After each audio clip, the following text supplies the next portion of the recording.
Hey, what's up everybody? We're gonna do a quick demonstration here on how to install the suction tap here. This is a 2009 G8 GT. It is a half-year model, but that doesn't make a difference between the 2 years of G8s. So first thing you want to do is get a rag and place it underneath this connection right here.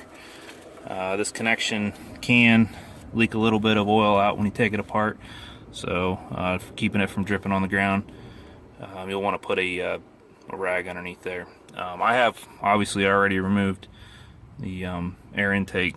This car has a rotofab system on it, but we'll get started here. So to start, you need a 13mm wrench. You want to take this nut off right here. This nut will just separate this connection here on the factory suction line.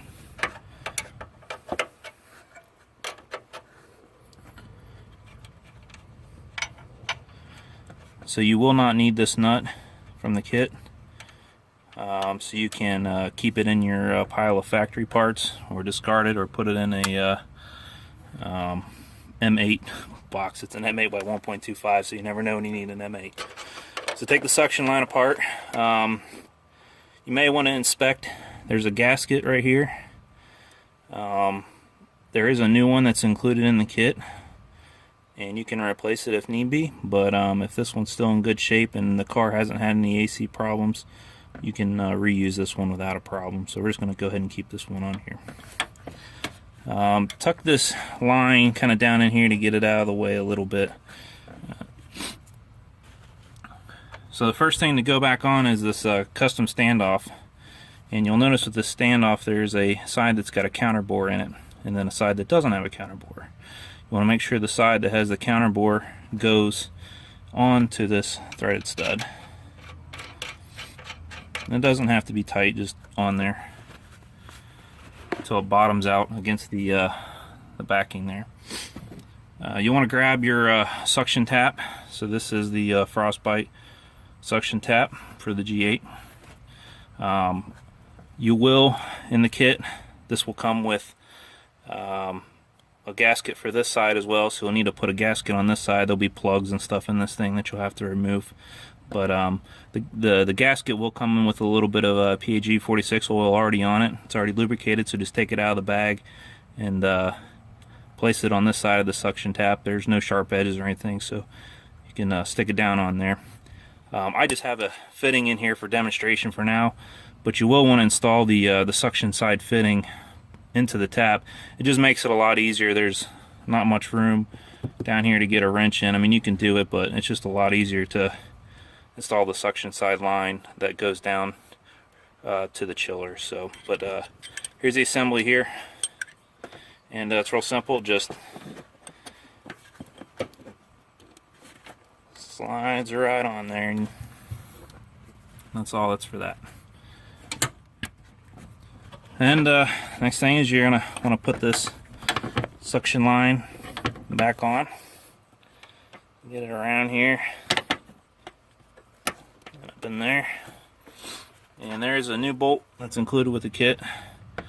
This is a GM E-coated bolt, so it's a good bolt. Not a cheap bolt with the zinc on it, but you want to grab the suction line here and kind of hold it firm against the suction tap, and since it's allowed to rotate, it can be a little tricky to get this bolt started.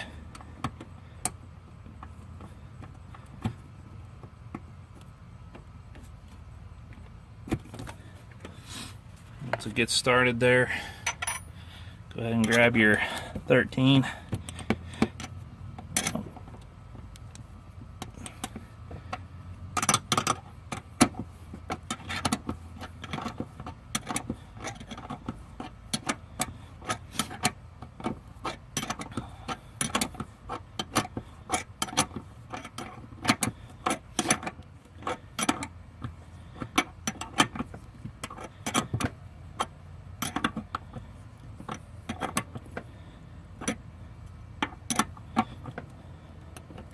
And you just want to snug it up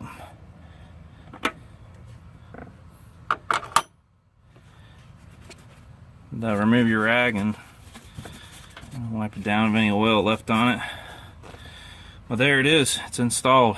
As you can see, there's tons of clearance in here between this side of the suction tap and the engine, so for guys who have alternate forced induction stuff in turbos or whatnot, and where this area here is pretty consumed with stuff, the suction tap line does come off this side. It tucks in nicely underneath the intake here, away from the heat and whatnot. So, but there you have it. It's installed, and you can move on to the next step.